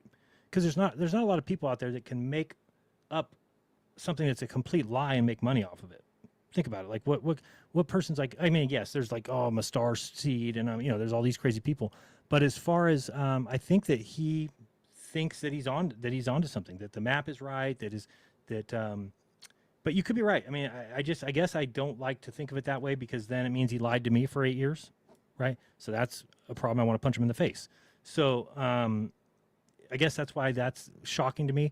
And I guess just because I'm sure people have said that about me, they could say the same thing, right? They could say once he started making money and he started having support, well, then he's going to, but that would be false. There was nothing about me making money was the reason I was doing it. However, the fact that you're making money while doing it is only going to make you feel like you're doing the right thing, right? Like, you would feel like, nothing, all these people, they must. Sorry, I know what you're trying to say. There's nothing wrong with making money doing what you love doing, even if the information is wrong. So, well, no, I'm not saying that. It's definitely wrong. I'm saying that, like, for instance, he gets invited to Antarctica, which they have every year down in Mexico in February. And I think the last 3 years he's gone down there and given a flat Earth presentation. To him, that's very big because it's a whole freedom movement and there's a bunch of people that go there. And so to him, that's more evidence that he's right. It's not like, I don't think he's going down there like, I'm going to go down there and lie to these people. I think he thinks because they've invited him, I'm going to go down there and present, and it's just more evidence that I'm right. And there's a lot of people out there that are generally, I would say, I don't want to say like smart, but there's a lot of people that seem intelligent that believe it, right? And I don't say smart because I guess I look at those two things as differently, but like we should look at it and say, like, how many college graduates are flat earthers? Very few. Very, very, very few. And so that's the kind of thing you need to look at, is say, like, okay, so you really believe that all the college graduates, people who went to school and everything, they all are just so dumb that none of them realize it. None of the astrophysicists were sitting around their house and being like, wait, these numbers don't add up and this doesn't look correct. Like, so that is the insane belief. The insane belief is that a bunch of people who didn't graduate college or didn't even go to college, barely graduated high school, that they are the ones and that's the scariest thing. Go look at the people. I think some of the flat earthers are homeless, to be honest with you, especially some of the TikTok ones. And I've heard that's the truth, that they are homeless.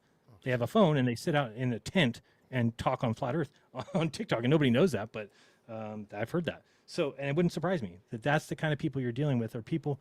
I look at it this way: when in life can somebody who didn't graduate high school make fun of somebody who graduated college? It's very difficult to do that. You graduate, but flat Earth allows you to do that. Flat Earth allows you to actually laugh at people who went to college and be like, "You got indoctrinated, and I'm smart because I didn't go to school." Yeah, it's So the that's education system. right. Yeah. And then they're thinking they now for the first time somebody who didn't go to college in their life is like, "I'm glad I didn't go to college because otherwise I'd be a lemming like you." But because I didn't go to college, look at me, now I know the truth. That's a very empowering thing to somebody who's never gone to college. All of a sudden they feel smart. I feel smarter than somebody who went to college. So people don't think realize how powerful that is. It's for somebody who didn't go to school and they're like, oh, now I'm smarter than somebody who went to Harvard. When else does that happen in life? When else do you get that? Nowhere. Only flat Earth. And then that's why they get so cocky and condescending and globetard and this and that, right? I mean, spinny water ball. Oh, you still think we live on a spinning ball in space? And it's like, well, yeah, I don't think it's spinning like you think it's spinning, right? It's spinning once a day. That's so incredibly slow that if you went to space and looked at the Earth, you wouldn't see it moving. It would be sitting there. You'd be like, oh, it's just sitting there. Well, yeah, but it's moving 1,000 miles per hour.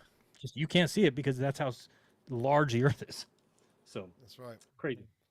I've got 2 more questions. I've Sure. kept you a bit longer than. Sorry, hope you don't I'll bill mind. you. I'll bill you. Yeah. I'll send you. I'll send you it. Just give me your details and Yeah. Don't send me any of your money. It doesn't work over here. So everyone in the chat, if you've got any questions for Jeran, do put them in, and we'll go through. We'll go through your questions. If there are any questions, but everyone's saying hello, and no, I'll say that as well. So just 2 more questions left. So get your questions in for Jeran, and I'll get them out. So at Antarctica, did Whitsitt ever admit the Earth was a globe? No. I do remember him saying his exact words were something like, everything that we've seen leans towards the globe. Something like that. Well, I remember him saying on a debate that I think you hosted with Whitsitt against FTFE, is the question was, if there's a 24-hour sun, is that he's if definitely gone back on there. Yeah, and then Whitsitt said it would be a big problem. It would be a big problem. Yeah. Mm-hmm. Yeah, he did say that. And then when we were there, he said every observation we've seen leans towards the globe. And I said, yeah, I've noticed. So that we kind of left it at that. I think that I wasn't trying to I thought he needed, people will come to it in their own time. And so even when we got back and he was at first saying, I'm like, he just needs time. Because what people don't realize is for the 6 months prior, I was already dealing with flat earthers trying to argue with me about me saying, well, if the sun does go around our heads, it means the AE map's wrong. And they all argued with me for 6 months before the trip. So I had already kind of dealt with that and then kind of come to grips with the fact of what it meant. And so what I know he didn't go through that. So I kind of thought, oh, it's just going to take 6 months or something for him to really see it. But I guess that didn't work. I think with Whitsitt is, I think he's set in his ways now. So he's gone to Antarctica. I mean, the other thing is it's the religious nature. If you're religious, it's going to be difficult because if you've married to the Bible and you already believed before that the Bible's the truth, it's God's word, and then you get told the flat earth is in the Bible, and then you go look and you verify that, and you're like, oh, it is flat earth, then for somebody to say the flat earth is false, I think to a religious person, it means to them that the Bible's false. So they're going to have a hard time dealing with that. And then the Bible, I was a former Christian, that they teach you that anything coming from outside the Bible is from Satan. So therefore, if the Bible says the earth is flat, which it does, because the people who wrote the damn Bible thought the earth was flat, to them it means that if anything coming from outside that, so anything coming saying the globe is from Satan. So that person, they can't even see the truth. They are going to fight it till the bitter end because they think that they're fighting for God. That's really what flat earthers think. They're on like the side of God. It's the side of God against the deceivers. So I'm lucky that I didn't have that same connection to that. I think the Bible is written by man, and I think that the people who wrote it believed the earth was flat. Yeah. Because the thing is, following the journey of the final experiment, I really had high hopes for Whitsitt to come back and be like, listen, I was wrong. But he just didn't. Yeah, exactly. I think everyone did. But, I mean, it's a shame. It's a shame that he's set in his ways. But I don't think he's there for the grift. I generally think he's there because he believes it. Yeah, because his explanation to me is that there's enough wrong with the heliocentric model that I still think there's a chance it's flat. And I've tried to explain to him that I don't think that's the case. Did he investigate in it? I haven't been talking to him, so I wouldn't know. I mean, he should. Yeah, I've told him so many things about the way the sun sets and rises, and it's like, again, I almost feel like talking to myself in the past, to where I can just see that block. They're not hearing you when you're telling them something that would prove the Earth's a globe. They like it goes right through their ears. I guess the last time you spoke to him was your debate. I've talked to him since then, but just in passing and kind of on Telegram, and but no, there's no more talk about him being wrong. And then I've heard that he's come back now and he's doing streams about Artemis being fake and this and that. So I mean, I don't want to watch that. It would infuriate me, especially because he's actually made me look bad. Because, like I said, I wanted somebody down there that would be honest. Okay, well, he's being honest, but then he went back to flat Earth. Yeah. So a lot of people can just say to me now, well, you sold out because Witsit saw the same thing you did, but he didn't flip. So now it looks like I saw something and I chose to. It should be that what we saw was proof. End of story. It's a falsifier. It falsifies the AE map. And then what another thing people don't realize is the only flat Earth map that will ever exist is the AE map. It's impossible that there's any other map because we know the continents. We know how they're laid out. We know the Tropic of Capricorn. We know the Tropic of Cancer. We know the equator. They're not man-made. Those are actually facts of life. So once you realize that, if the AE map is debunked, flat Earth is debunked forever. Yep. Amen. So, I totally agree. 100% agree. Earth will never be flat, no matter what you try and believe. It doesn't matter if it's a simulation, then guess what? It's a simulated globe. We live on a simulated globe. That's the fact. So even if your simulation theory is not going to get you out of it. Yeah. It's dead. It's gone. Yeah, it's dead. It's all over. When you came back from the final experiment, you did your series Unplugged. Yeah. I absolutely loved it. I loved your Unplugged. And my job is I'm on the road. So I've got my truck and everything, and I'm on the road. And I remember listening to the Unplugged series, and it was amazing. And then you had the Back It Up, which is good. That didn't last very long. Yeah. I enjoyed it. I think you did about 4 or 5 episodes or something like that. Yeah, again, when you ask people to back up their claims with evidence, all of a sudden they disappear. Imagine that. But I thoroughly enjoyed it. And then you did the TikTok Live. So with the Back It Up, the Unplugged, and TikTok Live, I mean, are we going to see any of it come back? Yeah, my hope is that. I mean, again, it's my channel is taking quite a hit. It's very difficult because you have to look at it this way. So any flat earther doesn't watch me anymore, right? So that would be a majority of my audience. And then you figure there are some science-minded people or some people that maybe followed but most of them are going to be like, it's about time, jackass, right? So what that equates to is there's just no support there. And so as far as doing it like I used to, which I did it, before it was my job, it was my career. So nothing like that ever. So, will there be a Sunday where I'll go live? And like, I really want to do like a marathon stream on a Sunday where it's just me debunking everything flat Earth. So even people in the chat could come up and say this or say anything. And no matter what it is, flat Earth, I would just debunk it and spend a bunch of time doing that. And could even keep a little scorecard going or something that just shows how many. I think that would be fun. So I think there's still a lot of things that I would like to do. But unfortunately, it's just like, I know it'll never be what it was. I don't think it can be. I would have to start a new channel and I would have to have a whole new audience. It's just not going to catch on at this point. It's just, most people that are globers are not, how do I put this? Like if somebody watches somebody on YouTube, it's usually because they are getting information from them, right? They're some sort of, so most globers don't feel like they can get information from me.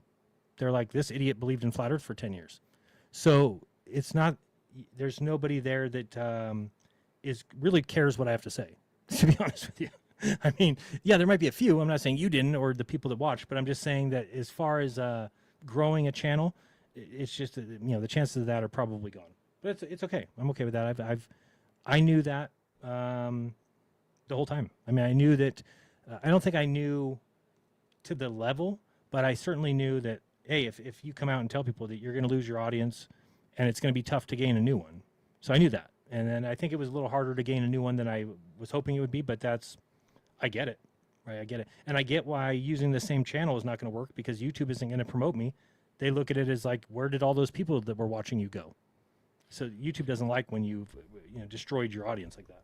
But I can't believe YouTube works like that. It's so Well, if you think of controlled. it from a business standpoint, you would. If you think of like, okay, this is a business and they're trying to, they want people on YouTube, they want you watching. So if you have a channel and all of a sudden something, and they don't even care what you said, they just see the numbers drop off. What could be good about that from a business standpoint? Oh, yeah, I guess you're right. Nothing. Actually, yeah. Yeah, it's just Yeah. not a good business move. I didn't So really see it like that. To be fair, I just saw it as, okay, why have you got to be such a dick? But right, I actually didn't no, it's see true. it like that. Yeah, So, if you look at things from a business standpoint, everything starts making sense. Why Flat Earth was promoted, and then I think that they got in some trouble, and that's why people started saying the Flat Earth is because of YouTube. So they had to go in and be like, oh, we got to change the algorithm a little bit. We've got to fix it. And then what they did is they just stopped promoting it. But what they still let is like, you couldn't go to YouTube and find my videos unless you knew me. So what that did is it just creates a stronger base, right? The people who know me watch me. The people who like me. And so you kind of, that's why if you look at my numbers, I don't remember when it was, like 5 years ago, I got to 160,000. And ever since then, it was stuck, 160,000. I never went up or because they weren't going to push me to anybody new.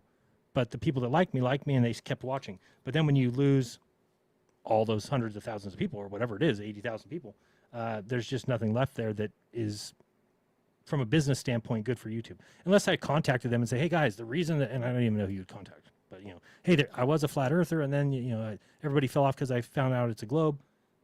Maybe there would be somebody in the back room that could say, oh, we could fix it. But I don't even think there's humans working much for YouTube anymore. It's all AI at this point. AI, yeah, Yeah.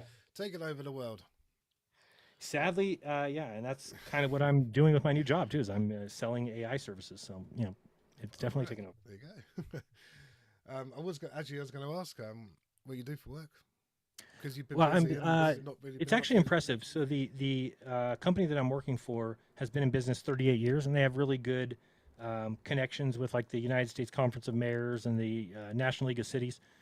So by doing that, we've actually positioned ourselves where we can take businesses that have been in business for a lot of years and make them the answer that AI gives.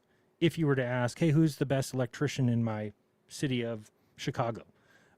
If you are an electrician in Chicago who's been in business for 10 years, we can actually make you the answer that AI gives. And it's just because of who we were, I don't want to say in bed with, but who we're in bed with, what we've done as a company, and then the fact that we don't advertise those people. So it's a very difficult kind of way to explain. It would take a lot longer than a show. But we actually promote people who are actual educators. So if you're a great electrician, we'll talk to you, say, hey, do you want to be in our magazine? And we'll actually put you places that the AI looks that you'll be the answer. But it's a good product. I actually, I wouldn't sell anything that I didn't like or didn't agree with. I wouldn't sell it to a business. So this is great because I do see the benefit of it. And so if you're in the United States and you have a company that you've been owning for longer than 10 years, you should reach out to me, because AI is the future. People are no longer looking for like a list of responses from Google. When they ask a question, they want one answer. And so we can make you that one answer. And I could show examples of clients of ours that we've done that for, that will be that answer for the foreseeable future. So anyway, if people want to reach out, they can reach out, and Yeah, I'll tell you so which company I work for. If you had a business of 10 plus years, reach out to Jeran. For sure. Yeah. I've held too much of your time now, and I am getting billed £1 per minute, so I've got to hurry. Okay. No, it's all right. Let's have a... So, Issa Rubik said, I have a lot of respect for Jeran admitting he was wrong.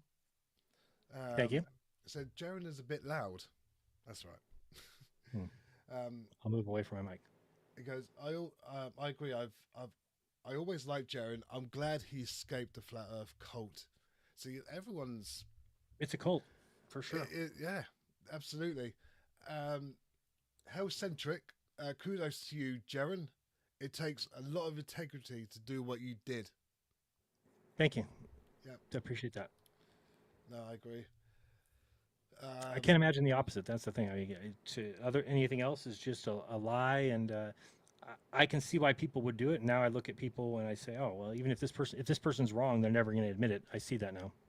Yeah. To a lot of people, especially if there's money involved, like you said with Weiss. Well, exactly. I mean, my view on Weiss is it can be the same or different to other people. It's just the way I see things. It's just my POV, you know. Yeah, and you know what? You might be right, and I'm probably talking from a place of ignorance because being kind of there with him the whole time, it's just you buy into his bullshit, right? Like I thought Weiss was funny and that he saw things in a different way. And again, even if he was wrong about something, he would always say something like, "Oh, well, it's just my opinion." So I'd always, he would always bring up the balloons thing, that the rockets are balloons. Be like, I don't think that even works, dude. But he would be like, I'm just saying, it's just my opinion. So you'd kind of leave it like, okay, well, it's just your opinion. You kind of just let him get away with that stuff. Now I like get pissed when he says things like that. I'm like, it's not a freaking balloon. Yeah, that man is very. He's something. He is something. Yeah, and he's gotten so much worse. He has got worse. Is he still I got saw that him, like- leaky app? Yeah, and he keeps showing this picture of rocks that has like a tree and a bush in it, and he's like, NASA puts this out and says it's from Mars. It's like, you idiot! Like, how you can't really believe that NASA put out a picture of Mars with trees and a bush in it, but he shows it on all his interviews. Like, there's a picture from. It's like, and again, like I said, he blocks everybody who says that he's wrong about that. So he just keeps. How does he know he's wrong? Who's telling him? Well, that's good information to know. Whoever's watching this. Yeah. Flat, Oh, yeah. Flat Earth Dave will block you. Yep. If you don't agree with him. Yep. There you are. And you'll never even know it. So And you never what happens know is it. you don't even realize that he's just in his own world. And I didn't know it before either. I didn't realize. I was like, oh, people who block people on YouTube, because I wouldn't block Globe Believers just because they were Globe Believers. But I now look back, I'm like, imagine if I would have done that. Just everybody who ever made a video about me or said anything, it was Simon Dan, all these people just blocked him. Because when you block somebody, they disappear from your life. You don't see them on YouTube. So then you just think it's a bunch of people who agree with you. And you kind of forget even a Simon Dan exists. I'm sure Dave doesn't even realize those guys exist. I think I've got to say, you are, on the globe side, you are the most loved person now. That's what I believe. As I honestly do. I honestly believe that. I believe you are the most loved person now for the globe side. I don't know. Yeah. I don't know about that, but yeah, I mean, I think that you could say I'm the most respected former flat earther. Absolutely. Probably that. Okay, Absolutely. I would say that they probably think that. Like I said, I followed you. I subscribed to you as a flat earther, and I still watched you. All your stuff. I still watched it. But Well, thank you. What I love your debatism. I was always watching the debates. I enjoyed that show. Yeah. Bring it back. Bring it back. Yeah, we've been trying, but I mean, again, there's nobody who wants to debate the know. other side. Yeah. I get it. I mean- What flat earther wants to get into a debate nowadays? But I tell you what, if you do happen to come across a flat earther and you feel like you want to host a debate, just drop me a message. Okay. Hellcentric again said, I believe flirts are afraid to talk to Jaren because they know deep down he will burst their bloody bubble, I tell you. Yeah. You think that there would be somebody inviting me on their show or something? Yep. I think Josh Monday did, but that's it. I mean, the other channels they don't want me on their channel. I wonder why.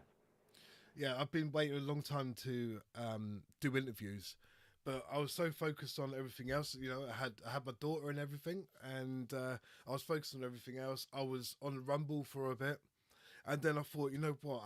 I was speaking to my fiance, and I was just like, look, I need to do this interview thing. I want to get it, get the ball rolling, sort of thing. And I reached out to Craig because I actually met Craig. I went to Scotland and I went to go meet him, and he's very welcoming. And He's a nice guy. Yeah, he is an amazing person. He gets a lot of shit from the flat earth and people who might not agree with him, or whatever, so and so. But honestly, in real life, he is an amazing person. He really is. If you ever get the chance to meet him, Jared, you'll understand. Yeah. He's good. But I reached out to him, and I was just, I went to go meet him, and I said, listen, let's do an interview when I go back home. And it took a while to plan it because obviously with the baby and that, and me juggling other projects, but I'm so glad that I actually got it started with Craig. And then I even said to my fiance, I said, look, I'm reaching out to Jaren. Jaren's my next bomb. He is the person that, and Craig, who I want to interview. I would love to interview MC Toon as well and get his thoughts on Antarctica and his channel. He would do it. Yeah, so that's the next person I'm going to be reaching out to. So who else was there? There was Dial Tone FM. Said Witsit is streaming with Flat Earth Dave and Mark Sargent now, attempting to debunk Artemis 2. These guys are grifters. Yeah, that I mean, and I listened to a little bit of the show the other day, and it's like their reasons why things are fake are like so bad now. It's like, you know, oh, the Nutella that we saw flying in the screen, where did it come from? Who threw it? And it's like you picked up the video in the middle of the thing. You didn't watch from the beginning. It's just like so easily. And then, did you see everybody flipping out about those baskets that came down? The that's the safety the cable cart things for the Yeah. astronauts. Yeah. I mean, it's just so Case funny of to see. It's emergency. just like so. It's like, God, why would they do that? Like, if they're gonna fake it, then those people would be gone before. Like, why would you wait till it took off and then you're like, now send them down in the baskets when people can see them? It's like so stupid. I know. It's like doesn't even make sense. And that's the thing. They're all over the place now. They don't have any connective thing. It's like, you know, in one thing it's like, yeah, you are in space. Then they believe you can't go to space, but it's like they're all over the place. There's no cohesive thought anymore. There at least used to be, at least in my mind, and even like with Bob Nodell days, is that I believe if something came up that needed explain, we would all get together and try to explain it and try and. But now it's like just whatever anybody says, and then they let everybody get away with it. Nobody corrects the other person. Like, no, that doesn't make sense. That wouldn't work. It's like if you show up and you're a flat earther and say, well, I think Artemis is fake because, you know, the moon's the wrong size, then people would all say, yeah, we agree. Nobody would even bat an eye. They just agree with them. There is always something that tickles a flat earther's bumhole. There is. Unfortunately, there is, and you can use that if you want. I will, but and then whatever you do is evidence for them, right? I didn't realize that before until after. It's like when we went down there, we were afraid that like they were going to use us in promo pieces, and people would all say, "Oh, it was a hit piece." So Lizbeth and I and Witsit talked, and we said, "Hey, let's write a letter to ALE before we go that says we don't want to be used in any promotional material." So we did that. We wrote them a letter. They agreed. They said, "Okay," and that was in their bylaws that you were allowed to request not to be used. So then when we got back, all the flat earthers started saying, "Oh, well, you weren't in any of the ALE material, so it didn't happen." We're like, "No, we told them not to." So it's like, but if we wouldn't have told them that, and they did put us in the promo material, then they would use that as evidence against us that, oh, it's all a hit piece. So what I'm saying is, it doesn't matter what you do. A flat earther can take it and turn it into evidence against you. Yeah, but surely Witsit and Lizbeth would have vouched. Surely. For what? For being out of the Yeah, they did vouch, but that doesn't mean anything to a flat earther. What is that? What are you talking about? Oh my god! What do you mean? Jesus, They don't care about that. No, I mean, again, if everybody agrees with something, then that's because we were all told to say that. Oh, Yeah. but this is it's such a headache, isn't it? It's such a headache. You have to remember, you have to imagine that you Oh, believe God. strongly the Earth is Yeah, flat, yeah, and exactly. then you just But- anything that comes in has to be wrong. But this right? is the thing Globe, is, wrong. I've got to think like that, but I don't think like that. That's why I asked. Well, questions, here's the and way I this would is, look at it. So oh, you believe geez. that the globe is true. I believe the globe is true 100%, right? Yeah. So when somebody says something flat Earth to us, we default to it must be fake, right? Yeah. If they say I've got flat Earth evidence, we know that they don't. So the difference is they believe that same thing. So just picture the opposite. There are flat earthers who think if you're saying something globe, you're lying. You work for the cabal. You've been told to say that. You work for NASA.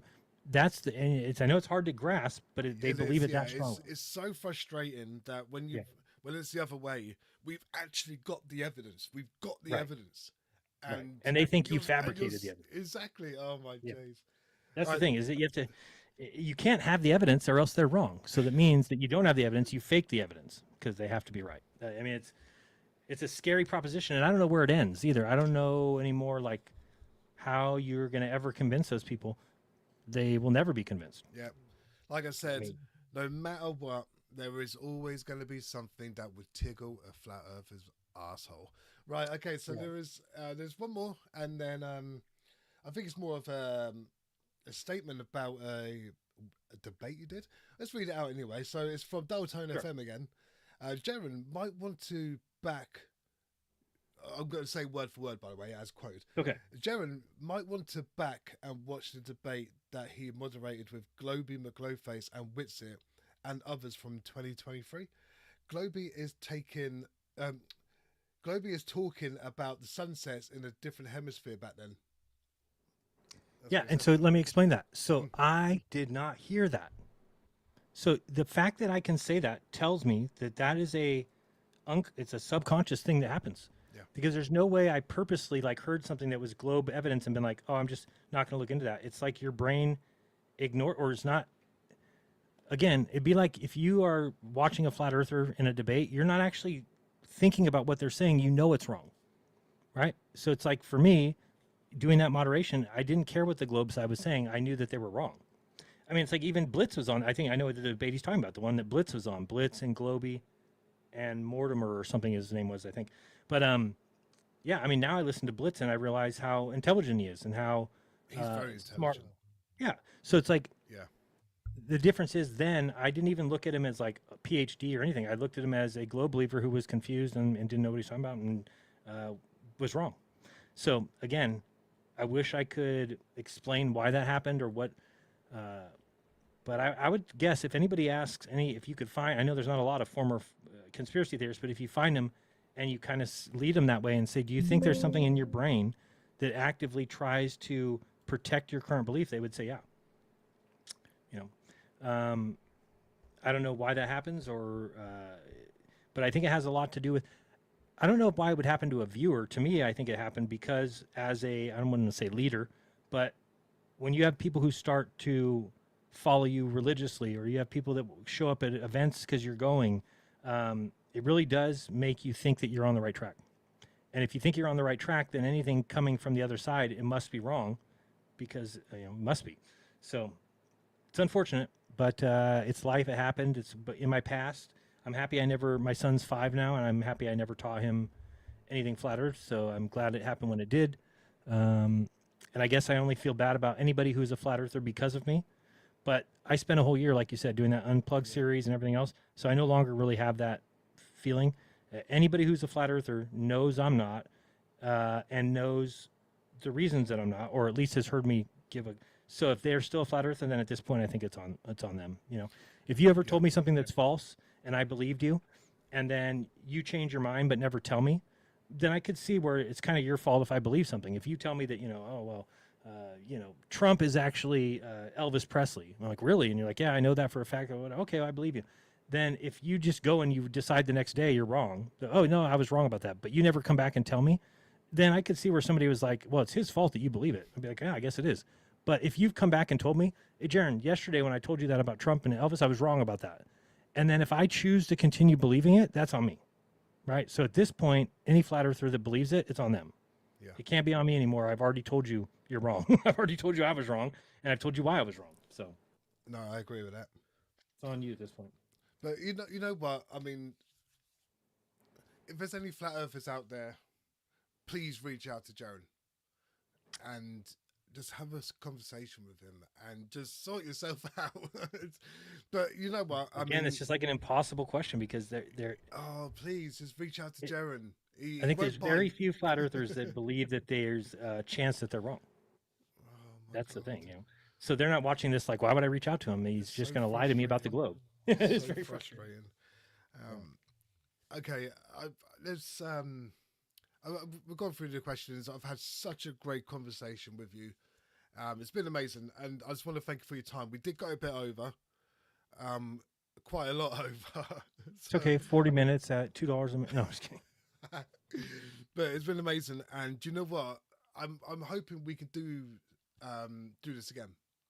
Okay. If not an interview. This is just I just wanted to know what you're about your experience with Flat Earth, the Antarctica trip, and everything. And I just wanted to meet you, and I wanted to do it this way just to get to know you a bit more. But Thank you. I appreciate the conversation, and yeah, I want people to understand so that hopefully it can prevent somebody else from falling down that rabbit hole. And That's if you what's believe important. something strong enough that you, even if it's wrong, you won't realize that how wrong you are. And then when I look back, and it's like embarrassingly wrong, right? It's not like there was enough things, like you said, like the guy just said, if I go back and watch that debate and Globey is talking about the sun setting in different direction, I'm going to be livid at myself. Because again, that's my best proof now. So if somebody was saying it on my own debate show and I didn't even hear it, I mean, it's even more evidence of what I'm saying, that must be an unconscious thing. It certainly wasn't something I did on purpose. Like, ooh, that sounds like it's globe proof. I don't want to look into that. There's nothing like that. It's just you don't hear it. You just don't. So what do you do? But then it makes me realize that the people that I'm talking to, they're not hearing me. Right? I'm making these videos trying to do unplugged and stuff. I don't think flat earthers are, you guys probably enjoyed it, but flat earthers didn't. And the only thing I wish is that I wish I wasn't the only one. I wish, like, okay, Robbie came out and he flipped back, and Patricia flipped back, and Paul on the plane, but they all never did one interview. They all didn't do one. They said there was some lawsuit going on with them and Mark Sargent or something about libel, but whatever, they never came back, never did one interview. So they made a post on Facebook or something. But I think that's kind of left me out to dry. If you think of all the flat earthers who flip back, there isn't really too many that have been vocal and actually come out and said it on like interviews. Maybe, no, not even that one. Perhaps they should have.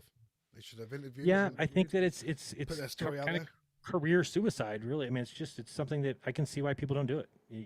It's something that doesn't happen in today's world. To admit that you're wrong is like death to most people. Yeah. It's just you'd be better off, again, if you're a Christian pastor and you are doing your ministry and then all of a sudden you realize you're wrong and that the Bible's fake or something, that person is better off just continuing on with their ministry, doing their preaching. Yeah. To them, you're going to keep making money, you're going to keep growing your audience. And I think to a person that has a family, and I think that it makes, it just, to them, it makes more sense. For me, I just couldn't do it because it meant lying to people, and I couldn't do it. So as soon as I knew I was wrong, I said, hey guys, I was wrong, and took the abuse. What are you going to do? And like I said earlier, I've never followed flat earthers, but I followed you. Well, thank you. At least you saw something in me. I did. I think we all did. I generally thought, at the time, okay, it's flat earther, but every time you would debate or whatever, there was always something that was like, I think MC Toon says the same thing. Chase the truth. Yeah, MC Toon says the same thing. FTFT says the same thing. Yeah. I guess there was some discussion behind the scenes before the trip, and they even had said, like FTFT said, you got to get Jaren on that trip. He said, because if he sees the sun, he'll flip. Yeah. So people knew that I was seeking the truth, obviously. So, at least they saw that in me. At least there was something. So, more than I can say for others. But all right, I'm gonna head out. Yes, I appreciate you having me on though. Yes, thank you so much for your time. Let's keep in touch. Okay, and, you have my contact. And if there's anything that comes up that maybe we can do something together, that'd be amazing. Yeah. Sounds good. And check my channel. I'll try and come back with something for you. Okay. I haven't had the chance to link your channel in, but I'll link your channel in. But if you haven't followed Jeranism, please do. As I said earlier, we're not quite sure what's happening with the channel at the moment, but there definitely will be more streams. They just won't be like the scheduled thing or things like that. I do enjoy making AI music, so like on my channel now, if you look at the last 3 or 4 videos that I put out there, making fun of Dave Weiss or something is enjoyable for me. So thank you so much for your time, Jaren. If you need a good song to exit your podcast, you can play the one from my channel, the Flat Earth app. Oh, that's a good idea.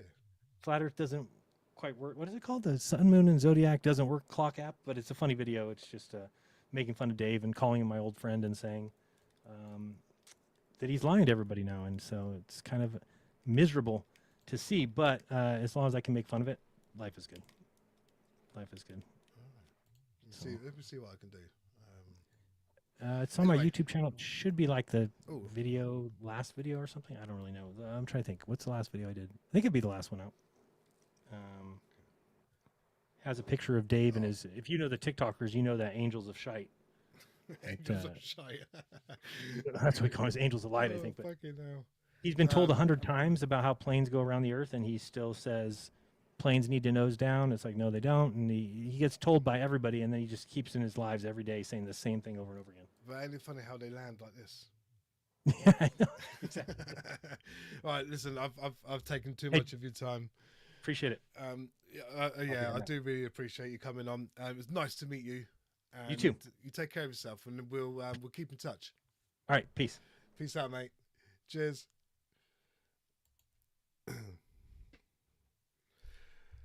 Oh my God, that was an amazing conversation. That really was. I thoroughly enjoyed it.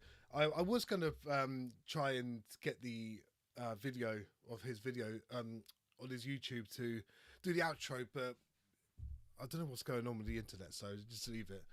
Hopefully I'm still live. Anyway, I want to thank everyone in the chat and everyone who joined us today watching the interview.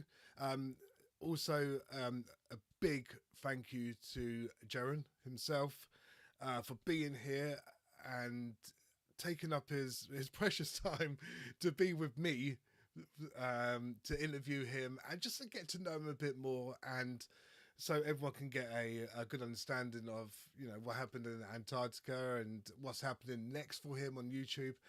So yeah, I want to thank everyone for being here and supporting me. If you haven't subscribed yet, please do.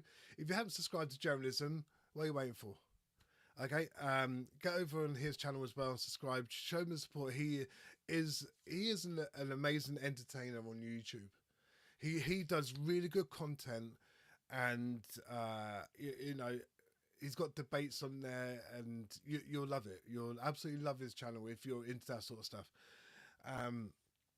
Anyway, I'm going to take off. It's been amazing, and in the future, I will be reaching out to Jeran, and hopefully we can do something else. Maybe a discussion about, you know, maybe get him on talking points. But you know, that will be planned for the future. Anyways, I'm off. Thank you so much for joining me, and this is my way of saying good night. So cheerio.